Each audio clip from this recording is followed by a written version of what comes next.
नमस्कार दोस्तों, स्वागत है आपका मेरे चैनल में। मेरा नाम है रिपुदमन सिंह, मैंने बीटेक कर रखा है फ्रॉम आईआईटी गुवाहाटी। आज का वीडियो काफ़ी ज़्यादा स्पेशल होने वाला है क्योंकि एक स्पेशल गेस्ट अपने साथ जुड़ने वाले हैं जिनका नाम है यशवर्धन जी। अगर आपको नहीं पता तो यशवर्धन जी ने जेई मेंस 2026 के अंदर रिकॉर्ड क्रिएट कर दिया है, और ऐसा रिकॉर्ड करा है जो आपने शायद ही सुना होगा, क्योंकि उन्होंने जेई मेंस 2026 के अंदर AIR 11 प्राप्त करी है। ओवरऑल इनके 100 परसेंटाइल आए, और ये इन्होंने करा कैसे है, ऑनलाइन कोचिंग के थ्रू। 100% ऑनलाइन इन्होंने पढ़ाई करी थी। कहाँ से करी थी इन्होंने कोचिंग? एलन ऑनलाइन से पढ़ी थी। तो इससे पता चलता है कि भाई साहब ऑनलाइन करके भी बच्चे अच्छी रैंक निकाल पा रहे हैं। तो आज अपन यशवर्धन जी से सारे डाउट आप लोगों के जो भी है ऑनलाइन स्टडी से रिलेटेड पूछेंगे। जो भी बच्चे ऑनलाइन प्रिपेयर कर रहे हैं ये वीडियो ज़रूर देखना, आपके बहुत सारे डाउट्स क्लियर होंगे और आपको कुछ ट्रिक्स भी पता चलेंगी जो टॉपर छुपा के रखते हैं अपने पास। तो मैंने सबको चट्टा पिट्टा खोल दिया है, तो चलिए विदाउट एनी बकवास वीडियो को स्टार्ट करते हैं। So okay guys, we have Yashvardhan with us here,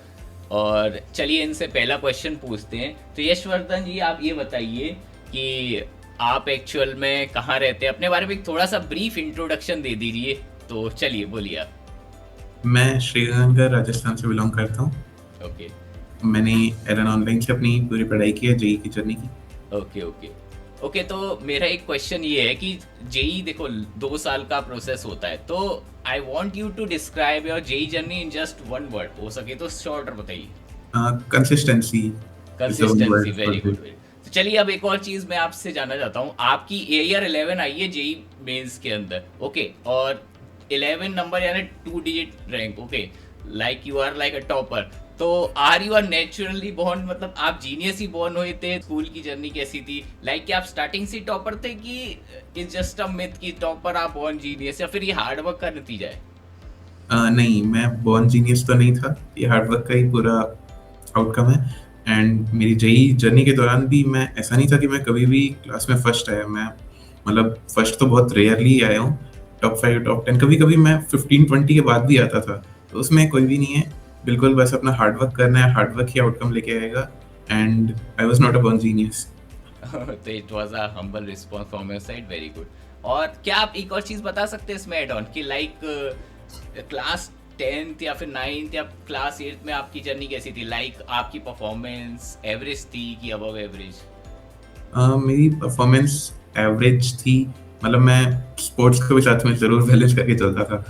oh nice nice. तो मतलब आप देख सकते हैं भाई, एवरेज स्टूडेंट अगर 11 रैंक ला सकता है तो what you guys can also do the same. Okay, we have one of the most interesting questions with here, ठीक है। तो सबसे पहले ये पूछते हैं कि देखो भाई, तो आप हैं टॉपर, 11 रैंक आपकी आई है, तो आप मुझे ये बताइए कि ये मिथ सही में सच है कि यह मिथ ही है कि टॉपर स्टडीज 14 आवर्स या फिर 16 आवर्स अ डे? तो ये सच है कि बिल्कुल ही गलत है? तो बताइए। नहीं, ये बिल्कुल गलत है। मेरा सेल्फ स्टडी का जो टाइम रहता था वो अराउंड 7 to 8 आवर्स ही रहता था। कभी भी मतलब वो 8 या 9 के आगे तो कभी क्रॉस भी नहीं किया, जबकि एग्जाम के डेज की क्रॉस भी 9 आवर्स रहता था। 14 आवर्स तो कभी भी नहीं, बिल्कुल भी नहीं। मतलब ये सब मिथ ही है, तो ये कह सकते हैं कि मिथ से कि 14-16 आवर्स नहीं होता, 6-7-8, मतलब 8 एवरेज मान सकते हैं, राइट? हाँ, और आप yes। अपना एक वो भी बताइए कि डेली शेड्यूल आपका कैसा रहता था? लाइक आप सुबह से शाम आपका मतलब एवरेज डे कैसा रहता था? मैं एवरेज डे रहता था, मैं सुबह अराउंड 7:30 उठ जाता था। एंड ओके, अराउंड 8 o'clock मैं पढ़ने बैठ जाता था। एंड एक 3 आवर का स्टडी स्लॉट वो रहता 3 था। आवर का स्टडी हो, एंड उसके मतलब बाद उसी टाइम में जिसमें जी होता है, राइट? या वो मैं ज़रूर ये ट्राई करता था कि भी 3 आवर्स जितना जेई है उतना ही एक स्टडी का स्लॉट ज़रूर रहे। सिटिंग बनाने एंड के लिए, राइट? हाँ, बिल्कुल। फिर उसके उसके बाद बाद बताइए। लंच रहता था, लंच करता था। ओके। एंड थोड़ा-सा टाइम मतलब ऐसे ही चिल भी करता था, 5-10 मिनट, ज़्यादा नहीं। ओके, एंड फिर मतलब मैं थोड़ा सा वापस, फिजिकल। हाँ, वापस पढ़ने बैठ जाता था अच्छा। अराउंड 1:30 टू 2 पीएम तक। हम्म। फिर मैं 1 घंटे सोता भी था, दोपहर में भी सोता था। तो अ, मतलब टॉपर्स भी सोते हैं भाई, देख लो सुन लो। ऐसा अ, नहीं है भाई, सब इंसान ही है। ठीक है। बिल्कुल। और उसके ओके। बाद 3 o'clock उठ के अराउंड 4 तक 1 आवर का मतलब जितना भी जो क्लास में जो होना है, मतलब 4 के बाद क्लासेस होती थी, तो क्लास में होने वाला वो रिवाइज कर लेता था पहले। ओके, मतलब काइंड ऑफ अ रिवीजन। तो ये हम्म। देखो बोनस टिप है भाई, टॉपर्स भी थोड़ा सा रिवाइज कर लेते हैं, तो ये तुम अपने स्टडीज में अप्लाई कर सकते हो। ठीक है। बिल्कुल। ओके, तो अब एक और बहुत ही वायरल मिथ है जो मैं पूछना चाहूंगा कि टॉपर्स को नोट्स बनाने की जरूरत नहीं पड़ती, टॉपर्स नोट फाड़ देते हैं, ये प्लीज बताइए, ये काफी मतलब चल रहा है सोशल मीडिया पे। नहीं, नोट्स बहुत ज़्यादा इम्पोर्टेंट है। मतलब नोट्स ही वो आउटकम है जो आप एक इंस्टीट्यूट के थ्रू पढ़ रहे हो। तो आपने जो भी आपको हाइलाइटेड पॉइंट्स लिखा, जो भी मतलब सब कुछ इम्पोर्टेंट वो आपने अपने नोट्स के अंदर लिखा है। और ओके, ऐसा नहीं है कि नोट्स मतलब एक बारी में याद हो जाते हैं, उनको बार-बार रिपीट, मल्टीपल रिवाइज़ वो रिवीजन। करना ज़रूरी है। हाँ, बिल्कुल। मतलब मैंने भी अराउंड अपने नोट्स को 4 टू 5 टाइम्स तो रिवाइज़ किया ही होगा, वरना वो हर कोई इंसान है, किसी को भी याद नहीं होता एक बारी में। हाँ, तो देख लो भाई, टॉपर कोई अलग नहीं है भाई, नोट्स सब बनाते हैं। तो कोई अगर बोल रहा है नोट्स फाड़ दो, तो नहीं भाई, ये नहीं करना है, नोट्स बनाने हैं, ठीक है। चलो, और एक और चीज है, जैसे कि टॉपर्स और बच्चे अपने ये अज्यूम कर लेते हैं कि टॉपर्स का बैकलॉग ही नहीं होता। क्या ये सच है कि पार्शियली सच है, या फिर बिल्कुल ही झूठ है? तो ये थोड़ा बताओगे कि अब बैकलॉग्स होता है क्या टॉपर्स का भी, और कवर कैसे करते हैं, और अगर आपकी भी थी तो आपने कवर कैसे करे थे बैकलॉग्स, ये भी बताइएगा। बैकलॉग्स तो एक नेचुरल सी चीज़ है, वो तो ज़रूर आते ही हैं। एक टफ जर्नी है तो उसके अंदर बैकलॉग्स मेरे भी होते थे। बट मेरा ये रहता था कि बैकलॉग जितना है, मतलब थोड़ी देर मैं बैठा एंड देन मैंने प्लान बनाया कि मेरा यार ये बैकलॉग है। तो मैं आगे के दिनों को इस अकॉर्डिंग शेड्यूल करता था कि जो चल रहा है वो अफेक्ट ना हो एंड जो मेरा बैकलॉग है वो भी साथ के साथ कवर हो जाए। तो ये मेरा रहता था मेन बैकलॉग कवर करने के लिए। ओके, मतलब आप थोड़ा अपने सेल्फ प्लान करते थे कि अच्छा ये मेरा हाँ, बैकलॉग है, तो मैं सेल्फ अपना कवर करेंट तो करता ही चलूं, लेकिन साथ साथ मैं अपना 1 घंटा दिन का निकाल के, 2 घंटे दिन के निकाल के, जितना भी टाइम मैनेज हो सके उसके हिसाब से मैं अपना बैकलॉग कवर कर सकूं। तो यश भाई जो है, यश, मैं तुम्हें यश बोल सकता हूँ ना, शॉर्ट में चलेगा कि हाँ, नहीं? तो घर यश वाले ऐसे ही भाई से बुलाते अपन हैं। एक क्वेश्चन और पूछेंगे, क्योंकि ये 100% ऑनलाइन पढ़े हैं, और भाई डबल डिजिट रैंक 11, सही समझ रहे हो, इनकी ऑनलाइन से आई है। तो ये बताइए यश भाई कि जब आप ऑनलाइन पढ़ रहे थे तब तुम्हें ऐसा लगा कि नहीं, मैं थोड़ा डिसएडवांटेज पे हूँ as compare to offline student? क्या ऐसा दिमाग में आई थी क्या चीज़? नहीं, ये चीज़ तो बिल्कुल भी दिमाग में नहीं आई। मतलब बिल्कुल ऐसा लग रहा था कि हाँ, प्रिपरेशन एकदम बढ़िया चल रही है और कोई भी मतलब कमी बिल्कुल भी मुझे फ़ील नहीं हुई कभी भी ऑनलाइन के दौरान। मतलब ऑनलाइन का बस ये मिथ है कि ऑफलाइन ही बेस्ट है, तो ऑनलाइन भी इक्वली गुड है, इवन शायद इसमें फ्लेक्सिबिलिटी भी ज़्यादा मिल जाती है, राइट? हाँ, बिल्कुल। यस, कि आप अपना कभी आपका तबीयत सही नहीं हुआ तो आप रिकॉर्डेड लेक्चर्स भी दे हाँ, सकते हैं, ये एक ये प्लस स्किल पॉइंट नहीं भी था। रहता है। राइट, राइट, ठीक है। तो यश भाई जो हैं 2 साल से ऑनलाइन में प्रिपेयर कर रहे हैं, तो मेरे को एक बात बताइए यश भाई, आपको कब फिगर आउट हुआ कि Allen online is actually working for you? मतलब ये सिस्टम जो ऑनलाइन एनवायरनमेंट है, ये आपके लिए कैसे, मतलब आपको कैसे फिगर आउट हुआ कि it's literally working for me? तो एलन ऑनलाइन मैंने चूज़ किया, मतलब एलन का तो पहले से नाम सुना ही था बहुत एंड एलन ऑनलाइन मैंने चूज़ किया। तो उसमें जैसे भी चैप्टर्स आगे बढ़े एंड जो टेस्ट सीरीज़ थी उससे मुझे रियली लगा कि हाँ, मेरा टेस्ट में अगर ठीक स्कोर आ रहा है तो इसका मतलब प्रिपरेशन एकदम बढ़िया चल रही है, उसके अंदर कोई भी डाउट नहीं है। आप खुद को जो टेस्ट कर सकते हो वो एक टेस्ट सीरीज़ चल रही है, उसी से ही आपको आइडिया लगेगा कि भी यार मैं कैसा कर रहा हूँ, आगे कैसा होगा। मतलब आपसे परफेक्ट आपके था। टेस्ट में स्कोर डिसेंट आ रहे थे, और आपसे पीवाईक्यू वगैरह भी सॉल्व हो रहे होंगे, तो आपको हाँ, कॉन्फिडेंस था कि yes it's working for me, right? अच्छा, तो एक और चीज़ बताइए, जैसे अभी बहुत सारी सीरीज निकली थी जैसे कोटा फैक्ट्री वगैरह, तो कोटा की थोड़ी रियलिटी पता चलती है, और बच्चों को ये मिथ रहता है कि अगर मैं कोटा फिजिकली वहां नहीं गया तो मेरा जेई नहीं निकलता। बट आपने तो देखो सीधे ऑनलाइन से 11 रैंक लगाई ली है, तो आप ये बताइए कि आपको लगता है कि कोटा में आपको फिजिकली प्रेजेंट रहना था, जरूरी नेसेसरी था कि नहीं? तो ये बताइए एक बार। नहीं, कोटा में जाना उतना नेसेसरी नहीं है। मतलब इन दी एंड आपको एग्ज़ाम के लिए हार्ड वर्क तो खुद ही करना है, वो आप घर से करो, चाहे आप किसी दूसरी सिटी में जाके करो, तो उससे उतना फ़र्क नहीं पड़ता है, जहाँ तक मेरे अकॉर्डिंग तो यही है। मैंने भी अपना हार्ड वर्क किया और मैं ये भी जानता हूँ कि भी हार्ड वर्क इज़ एवरीथिंग, वो आपको घर से खुद ही करना पड़ेगा। राइट, तो कंसिस्टेंसी और हार्ड वर्क ज़्यादा इम्पोर्टेंट है, ठीक है। जहाँ से भी आपको मिल रही है मतलब ऑनलाइन पढ़ पा रहे हो तो ऑनलाइन पढ़ो, फिजिक्स मतलब फिजिकली तो पढ़ पा रहे हो ऑफलाइन में तो वह पढ़ो। ये मत सोचो कि मुझे कोटा ही जाना है, जहाँ से तुम्हें ज्ञान प्राप्त हो सकता है उधर फोकस करो। सही बात है कि नहीं? ठीक है, हाँ, बिल्कुल।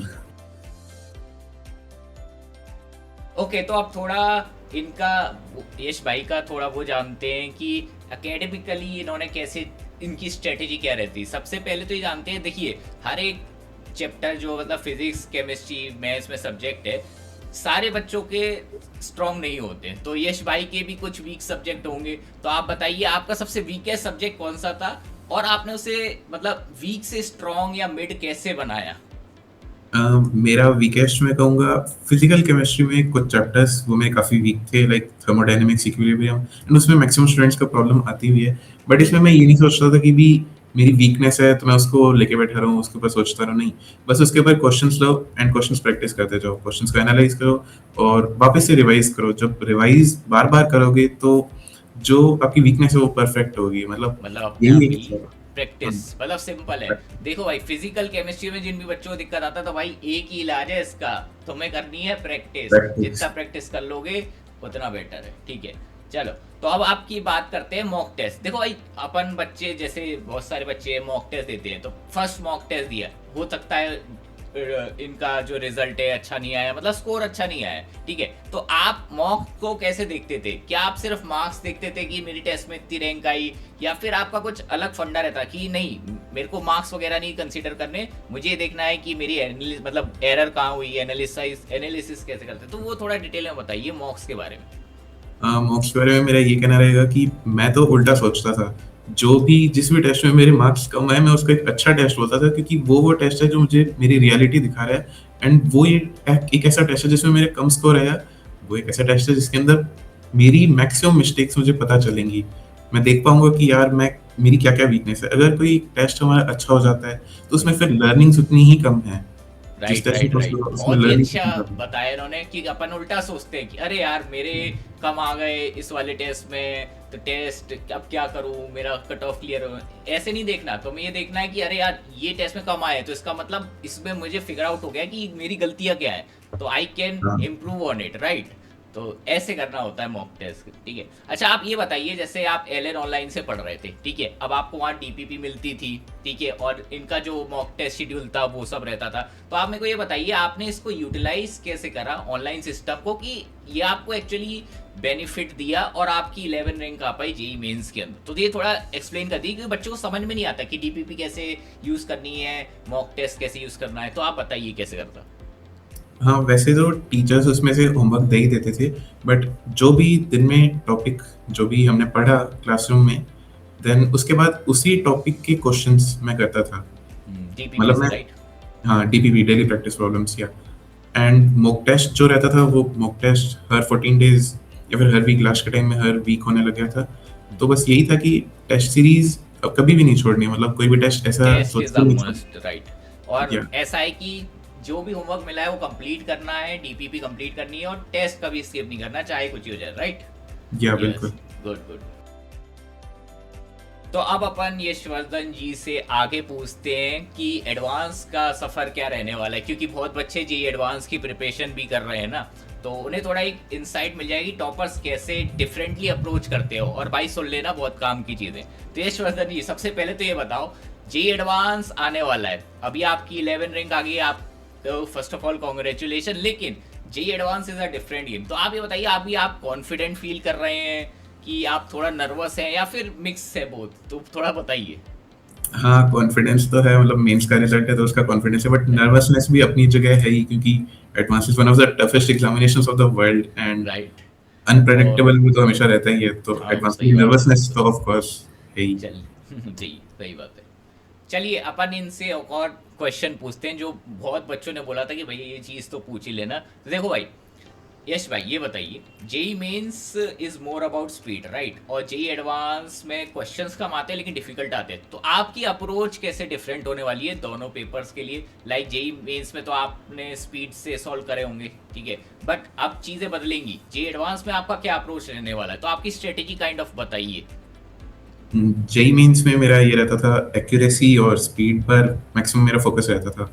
तो उस टाइम जेई मेंस के टाइम तो मैं मतलब टाइम्ड क्वेश्चंस करता था और उस टाइम को रिड्यूस करता जाता था कि मेरी ओके, स्पीड ज़्यादा से ज़्यादा हो जाए। तो आप लगभग कितने मिनट में क्वेश्चन कर लेते हैं, अगर मैं ऐसे एवरेज पूछूं हाँ, तो? एवरेज अगर केमिस्ट्री का हो तो अराउंड 2 मिनट्स में हो जाता टू है, मिनट्स बट मैथ्स में कुछ क्वेश्चंस वो लेंदी होते हैं तो 5 टू 7 मिनट्स भी लग जाती हैं। ओके, बट आपका ये रहता था कि स्पीड बना के चलिए, राइट। हाँ, स्पीड बना और के एडवांस के लिए आप कैसे अप्रोच कर रहे हैं? एडवांस के लिए मेरा अप्रोच है कि जो भी मैं पढ़ रहा हूँ उसमें एकदम मुझे डेप्थ तक क्लियर हो ये कॉन्सेप्ट की भी, इसकी एकदम जड़ एकदम रूट तक मैं जा रहा हूँ हर एक आई नो कॉन्सेप्ट द में। Concept, right. मतलब या आपको समझ में आ गया, समझने पे यानी बेसिक पे ज्यादा ध्यान दे रहे हैं आप। हाँ, बेसिक पर बिल्कुल। यस, तो देखो भाई, बेसिक मैंने पहले ही बताया था, जेई एडवांस अगर तुम्हें क्रैक करना है तो तुम्हें एक्चुअल में थ्योरी पता होनी चाहिए, बेसिक पता होना चाहिए एक्चुअल में क्या, लाइक ग्रेविटी है, व्हाई ग्रेविटी अट्रैक्ट, ठीक है, तो ये सब तुम्हें बेसिक चीज होती है, तो ये बिल्कुल एकदम कोइंसाइड कर रही है, तो ये सुन लेना, ठीक है। और एक और चीज मैं पूछना, देखो जेई एडवांस में हर साल पैटर्न चेंज होता है, यू डोंट नो कि अगले साल क्या आ जाए, ठीक है। Like I gave JEE Advance in 2018, तो वो जो डेसिमल वाले थे फर्स्ट टाइम इंट्रोड्यूस हो गए थे, तो बिल्कुल ही अनप्रिडिक्टेबल हो जाता है। तो what you are doing extra जिससे आप प्रिपेयर हो जाएं कि अगर कुछ भी अनप्रिडिक्टेबल आए तो आपकी रैंक पे इतना इफेक्ट ना आए। मैं एक्चुअली ये कर रहा हूँ कि भी हर टाइप के क्वेश्चन कर रहा हूँ, मतलब मल्टीपल मल्टीपल आंसर्स वाले, सिंगल चॉइस वाले, इंटीजर्स वाले। मतलब ये नहीं सोच रहा कि लास्ट ईयर का पैटर्न कैसा था, जितने मुझे ज़्यादा से ज़्यादा मैक्सिमम फॉर्मेट्स मिल रहे हैं मैं मैक्सिमम जितना उसमें ट्राई मैक्सिमम करूँ। था। मतलब जितनी वेराइटी ऑफ क्वेश्चन आप प्रिपेयर कर सकें, वो उस पे आपका फोकस है, राइट। ग्रेट। ओके, तो यश भाई से अब एकदम रियल फ्रैंक टॉक करने वाले हैं अपन, ठीक है। तो ये कुछ बच्चों ने हमें क्वेश्चन पूछा था कि भैया ये जरूर पूछना, तो एकदम रियल टॉक रहेगा, ठीक है। तो देखो भाई, जेई की जर्नी में अप एंड डाउन बहुत होते हैं, हर बच्चे का एक टॉप फेज आता है कि बढ़िया चल रहा है, बट एकदम से फिर वो लोएस्ट पॉइंट भी आता है। तो आपका लोएस्ट पॉइंट कौन सा था और आपने फिर क्या ऐसी चीज करी जिससे आप वापस बाउंस बैक कर गए, तो ये आप जरा डिटेल में बताइएगा। हाँ, जेई एक टफ जर्नी तो है ही, हमेशा उसमें अप्स एंड डाउन्स हमेशा आते रहते हैं। एंड मेरा भी एक डाउन पॉइंट था, लाइक फर्स्ट मेन से पहले अराउंड दिसंबर के टाइम पर मुझे ऐसा लग रहा था कि मतलब कैसा होगा। वो एग्जाम फियर रहता है, पहली बार कोई भी एग्जाम सेल्फ देते हैं डाउट। तो उसमें हाँ बिल्कुल होता है। देन बस मैंने यही सोचा कि भी नहीं, मुझे बस अपना हार्ड वर्क करना है। एंड अगर मुझे प्रॉब्लम्स आ रही हैं तो इन रियलिटी मतलब गॉड की मेरे ऊपर नजरें हैं। मतलब गॉड किसी को प्रॉब्लम्स देते हैं तो ही right. Knows he that man is worth it. So बस इसी सोच के साथ मैं लगा मतलब रहा। आप तो कृष्ण जी की वो कोट थी ना कि कर्म हाँ, करते जाओ, फल कर्म की करते चिंता रहो। मत करो, राइट। तो भगवत उसकी गीता, फिलोसफी हाँ। है, तो भाई टेंशन मत करो, मेहनत करते जाओ, और बस तुम हार्ड वर्क करोगे ना तो भाई रिजल्ट अच्छा आ जाएगा, ठीक है। आज नहीं तो कल कभी तो रिजल्ट अच्छा आएगा ही आएगा, ठीक है। तो अब एक और अपन यश भाई से खतरनाक क्वेश्चन पूछेंगे। देखो भाई, हर कोई मॉक टेस्ट में अपने मार्क्स कंपेयर करता ही है, चाहे वो नॉर्मल बच्चा हो, लोएस्ट बच्चा हो, या फिर टॉपर हो, ठीक है। तो आप बताइए यश जी कि आपने कभी अपने मॉक टेस्ट के स्कोर टॉपर के साथ कंपेयर करे हैं और फिर आपको ऐसा लगा यार मेरे को सेल्फ डाउट हो रहा है, लाइक मैं कर भी पाऊंगा कि नहीं, कभी ऐसा हुआ है? अगर हुआ है तो फिर आपने उसका क्या आपने फिगर आउट कैसे करा ये? मेरे को सेल्फ डाउट में कम ही लेता था, मतलब टेस्ट को ऐसे सोचता था कि भी हाँ बस मुझे इम्प्रूव करना है इस टेस्ट के थ्रू। बट जब शुरू शुरू का टाइम होता है, अराउंड 11th मतलब शुरू होती है, तब थोड़ा सा रहता है कि हाँ यार अपने भी बेस्ट मार्क्स हैं, तो तब थोड़ा सा टॉपर से कंपेयर तो करते हैं। बट फिर वही, मैंने एक बार पेरेंट्स से भी बात की कि यार मेरे तो थोड़े कम आए हैं, टॉपर के ज़्यादा हैं, तो उन्होंने भी यही बात समझाई कि भी अपनी वीकनेस को इम्प्रूव करना है, ये नहीं सोचना है कि किसी और के मेरे से ज़्यादा हैं, इतने कम है या फिर ऐसे नहीं, बस अपना बेस्ट करना है एंड वीकनेस को इम्प्रूव करते जाना है। मतलब आपने ये फिलॉसफी अप्लाई कि मेरा कंपटीशन मेरे से है एज हाँ, खुद से कम्पेयर टू दूसरे, कॉम्पिटिशन। मतलब खुद से कंपटीशन करोगे तो बस मतलब सबसे अच्छा इंप्रूवमेंट हो जाए। तो भाई ये देखो, खुद से तुम्हें इंप्रूव करना है, अगर तुम डेली 1% भी इंप्रूव करते हो ना तो 365% हो जाता है, एक्सपोनेंशियली बढ़ जाते हो। तो मैं ये बोलता हूँ ना, खुद से कॉम्पीट करो, अच्छा रिजल्ट आ जाएगा आपका। ओके, तो यश भाई ने काफी अच्छा डिटेल में हमें बताया। एक लास्ट क्वेश्चन मैं पूछना चाहूंगा, जैसे मेजोरिटी ऑफ स्टूडेंट्स अब जो है प्रिपेयर कर रहे हैं, उनके पास फैसिलिटी नहीं होती, टीयर 3 सिटीज से बिलोंग करते हैं, हर कोई कोटा अफोर्ड भी नहीं कर सकता, राइट। तो अब एलएन जैसे ऑनलाइन ऑप्शन आया है, ठीक है। तो आप ये बताइए, एलएन ऑनलाइन अगर मैं लेना चाहूँ तो ये रियली वर्थ इट है ऑनलाइन ऑप्शन? क्योंकि बच्चों को सवाल ये रहता है ऑफलाइन नहीं कोचिंग नहीं करे तो डिस्ट्रैक्शन हो जाता है काफ़ी ज़्यादा, ठीक है। तो आप ये बताइए थोड़ा सा कि आपने कैसी ये चीज़ फिगर आउट करी और एलएन ऑनलाइन वर्थ इट था कि नहीं? एलन ऑनलाइन 100% वर्थ इट था। मतलब मुझे कभी भी ऐसा नहीं लगा कि यार मैंने कोई गलत डिसीजन ले लिया, कोटा नहीं गया तो मैंने कुछ गलत कर दिया।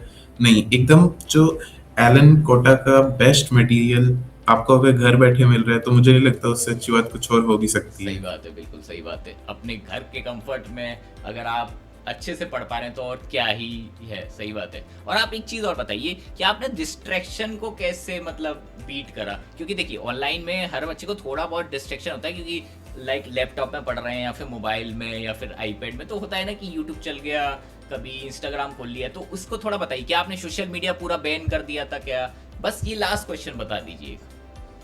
सोशल मीडिया लाइक मेरा कोई अकाउंट नहीं था, बट मैं यूट्यूब ऐसे कभी कभी यूज कर लेता था। बट ऐसे नहीं कि क्लासेस में मैं क्लासेस के बीच में यूट्यूब चला रहा हूँ, नहीं, राइट। मैं एक 5 to 10 मिनट्स डिवोट कर देता था कि हाँ इतने टाइम में मैं कुछ भी देखना हो मैं देख लूंगा ओके, उसको। तो मतलब देख लो भाई, जो बच्चे सीरियस है जेई के लिए, सोशल मीडिया से दूर रहिए। यूट्यूब वगैरह चला सकते हो लेकिन उसके लिए स्पेसिफिक टाइम रखिए, और क्लास के बीच में बिल्कुल भी नहीं करना है ये सब चीजें। Okay, so we have AI air 11 JEE Mains के टॉपर ऑनलाइन से, और इनके साथ मिलके काफ़ी ज़्यादा हमें अच्छा लगा। और थैंक यू फॉर ज्वाइनिंग यश, बहुत अच्छा लगा आपसे सुन के। होप करते हैं आपकी ये वीडियो देख के लोगों को भी कुछ सीखने को मिला होगा, कॉन्फिडेंस भी आया होगा। तो all the best for JEE Advance. Hope करते हैं कि आप यार इस बार AIR 1 ही ले आए जेई एडवांस में, ठीक है, फर्स्ट। और कॉन्ग्रेचुलेशन इन एडवांस, और होप करते हैं कि आपके सारे ड्रीम्स कम ट्रू हो, ठीक है। तो चलिए मिलते हैं आपको नेक्स्ट टाइम।